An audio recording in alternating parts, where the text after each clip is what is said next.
Assalamualaikum warahmatullahi wabarakatuh. Izin memperkenalkan diri, nama saya Adi Wijaya Satria Nusantara, NPM 2017051006. Di sini saya akan mempresentasikan tentang codingan, pseudokode, dan juga flowchart untuk program menerjemahkan sandi Morse. Yang pertama adalah untuk codingnya sendiri. Di sini saya menggunakan include stdc++.h sehingga memudahkan untuk mengincludekan berbagai library yang ada pada C++. Lalu saya menggunakan namespace std. Berikutnya di sini saya menggunakan dua buah global variable yaitu normal dan encrypted. Yang mana global normal ini akan digunakan um, untuk menampung kata yang sudah diterjemahkan atau kata yang dapat dibaca oleh manusia. Sedangkan untuk global encrypted akan digunakan untuk menampung kata-kata yang berupa sandi Morse. Berikutnya di sini saya menggunakan dua buah fungsi yaitu loadk dan decrypt, yang mana loadk sendiri digunakan untuk menyetel kunci sandi Morse-nya, sedangkan decrypt berfungsi untuk menerjemahkan sandi Morse tersebut. Lalu di sini saya menggunakan dua additional function, yang mana function ini tidak akan saya cantumkan di dalam pseudocode karena kedua function ini adalah function pembantu yang mana berfungsi untuk membantu dalam menjalankan proses penerjemahannya. Berikutnya kita mulai dari function loadk-nya sendiri. Jadi di sini saya menggunakan sebuah file text yaitu dengan nama keyfile, yang mana keyfile akan saya isi dengan keymorse yaitu berisi sandi Morse-nya. Berikut adalah isi dari keymorse. Nah, jadi saya lihat sini A adalah titik strip, lalu B adalah strip titik dan seterusnya sampai spasi itu dilambangkan dengan slash. Berikutnya kita melakukan pengecekan apakah keyfile tuh gagal di load. Jika dia gagal di load, maka dia akan menampilkan pesan error lalu meng-close aplikasi. Berikutnya apabila dia tidak fail, maka dia akan membuat sebuah variabel dengan nama str bertipe data string, yang mana str ini digunakan untuk menampung key-nya. Nah, jadi selama key-nya itu belum habis dibaca atau masih ada key yang dapat dibaca, maka dia akan mengisi variabel str dengan isi dari key file tadi. Lalu kita melakukan pengecekan apakah str tadi kosong, yang mana apabila kosong berarti tidak ada key yang dibaca, maka dia akan melakukan continue atau mengskip baris tersebut. Namun apabila ditemukan, maka dia akan melakukan push terhadap key-nya ke dalam global normal dan global encrypted. Berikutnya untuk proses dekripsinya sendiri atau penerjemahannya, di sini saya menggunakan dua buah text file, satu sebagai input yaitu encrypted text dan satu sebagai output yaitu normal text. Di sini saya membuka keduanya dengan mode out dan in untuk out untuk normal text dan in untuk encrypted text atau text transkripsinya. Lalu di sini saya melakukan pengecekan untuk mengecek apakah salah satu atau kedua file itu gagal di load, yang apabila gagal akan menampilkan pesan error dan keluar dari aplikasinya. Sedangkan apabila dia tidak gagal, maka dia akan membuat tiga buah variabel yaitu result, time, dan str, yang mana masing-masing digunakan untuk menampung dan mengoper hasil penerjemahannya. Lalu di sini saya menggunakan iterator it, yang mana iterator it ini akan digunakan untuk menjelajahi isi dari vektor. Oh ya, di sini saya menggunakan menggunakan struktur data array, yang mana untuk fleksibilitasnya sendiri saya menggunakan vektor karena fleksibilitas vektor lebih tinggi daripada array. Namun secara konsep penggunaan vektor sama dengan penggunaan array. Berikutnya saya mengecek apakah encrypted text sudah selesai dibaca, yang mana apabila belum selesai dibaca atau masih ada inputan, maka dia akan terus melakukan pembacaan untuk str-nya, yang mana str akan kita pisah pada bagian spasi, sehingga kita mendapatkan potongan-potongan sandinya yang berupa satu huruf. Lalu kita melakukan pengecekan dengan cara mengisikan restit, yang mana merupakan iterator juga, dengan isi dari splitted, sehingga kita akan menerjemahkan satu baris kalimat huruf per huruf. Lalu kita melakukan pengecekan selama dia belum mencapai n atau belum habis dibaca, maka dia akan mengisikan tem dengan isi dari restit, yang mana isi dari restit itu sendiri adalah sebuah string yang berupa code. Apabila kita lihat pada bagian input, maka satu strip ini akan dibaca sebagai satu buah inputan restit yang mana akan dimasukkan ke dalam tem. Berikutnya dia melakukan pencarian untuk mencari tem di dalam global encrypted, yang mana dia akan mencari tem ini, isi dari tem ini di dalam key-nya. Nah, jadi misalkan tadi dia adalah strip, maka dia akan mencari di key-nya berupa strip yaitu O. Nah, lalu berikutnya hasil dari penerjemahannya tadi dimasukkan ke dalam variabel result. Ya, dimasukkan dalam variabel result. Yaitu hasil penerjemahannya sesuai dengan isi dari variabel global normalnya. Baiklah, lalu kita menaikkan nilai resit sehingga resit akan melakukan perulangan. Berikutnya, kita memprint normal ke dalam file output. Nah, oke, baiklah, di sini akan saya contohkan untuk apabila program tersebut dijalankan. Di sini saya akan membuka di integrated terminal. Lalu kita coba langsung compile saja g++ coding.c++.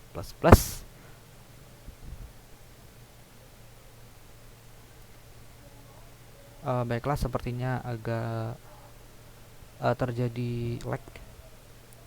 Baiklah, dia sudah terbaca. Lalu kita melakukan compile. Kita tunggu dia selesai mengcompile.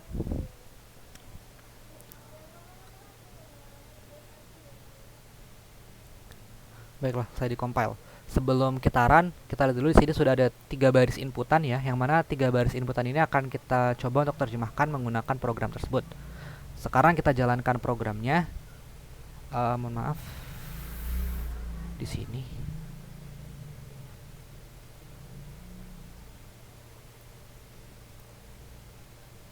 Oke, selesai. Kita run. Nah, selesai run. Sekarang kita lihat isi dari file output. Nah, di sini sudah dilihat seorang beriman pasti bahagia. Saya orang beriman, saya bahagia. Seperti ini dia tidak terenter ya. Jadi kita coba enterkan manual. Dia sudah berhasil menerjemahkannya. Mungkin untuk kesalahannya terjadi di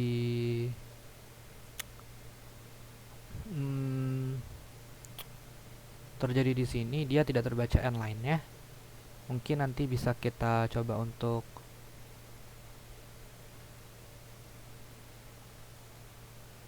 perbaiki lagi. Jadi dia sudah dapat menerjemahkan 3 buah baris kalimat ini menjadi 1 baris tadi ya. Dia tidak membaca untuk outputan enter.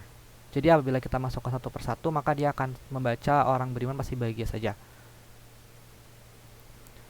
Misalkan kita hapus 2 baris inputan yang ada di sini, lalu kita jalankan ulang programnya. Nah, maka pada bagian output dia hanya berisi orang beriman pasti bahagia.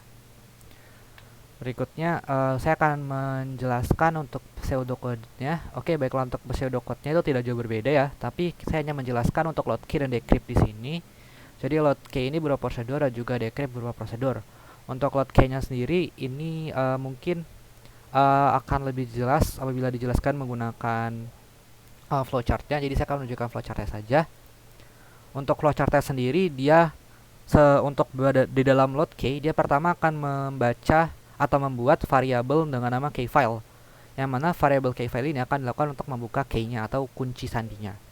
Lalu dia akan mengecek apakah dia fail untuk dibuka. Yang apabila dia fail, maka dia akan mencetak reload failed dan langsung menuju end. Namun apabila dia berhasil dibuka dengan kata tidak fail, maka dia akan membuat variabel string dan langsung membaca selama tidak EOF atau ya while not EOF. Maka apabila dia belum mencapai EOF, maka dia akan membaca str lalu mengecek apakah str blank. Apabila dia blank, maka dia melanjutkan loopingnya atau continue. Apabila tidak blank, maka dia akan melakukan push terhadap key-nya. Ketika dia sudah selesai atau sudah mencapai EOF, maka dia akan langsung menuju ke end. Untuk decrypt sendiri tak jauh berbeda. Jadi kita membuat variabel dengan nama encrypted text if stream untuk input ya. Lalu offstream dengan nama normal text untuk output. Lalu kita mengopen output dan juga mengopen inputnya. Di sini kita melakukan pengecekan apakah dia fail, yang mana bila dia fail maka dia akan langsung menampilkan pesan error dan menuju end.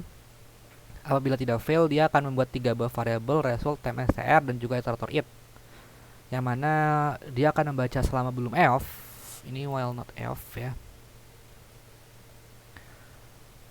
Oke, selama dia belum mencapai EOF, maka dia akan membaca str, lalu memecah str atau di split, lalu dia akan membuat sebuah iterator dengan nama resIt yang mana digunakan untuk menjelajahi split atau str di split.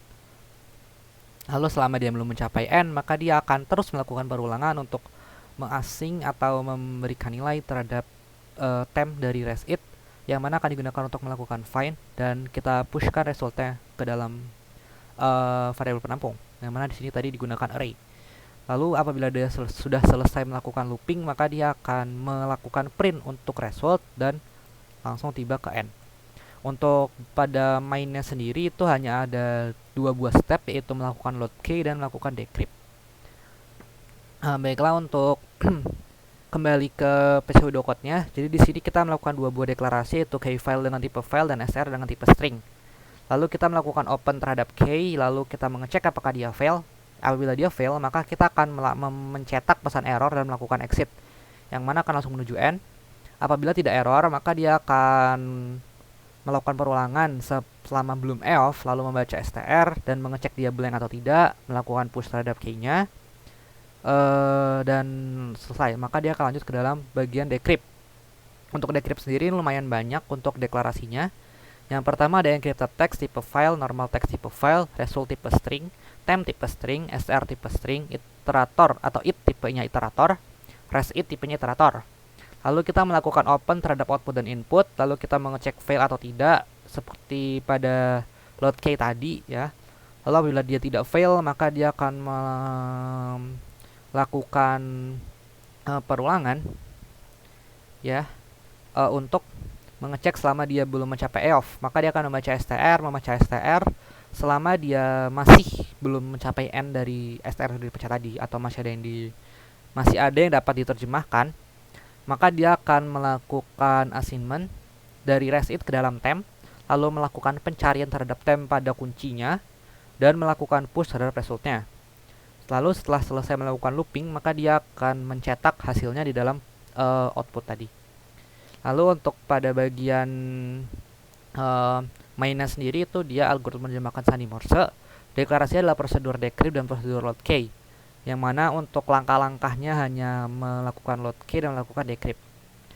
Baiklah, sekian presentasi dari saya. Kurang lebihnya saya mohon maaf. Saya akhiri. Wassalamualaikum warahmatullahi wabarakatuh.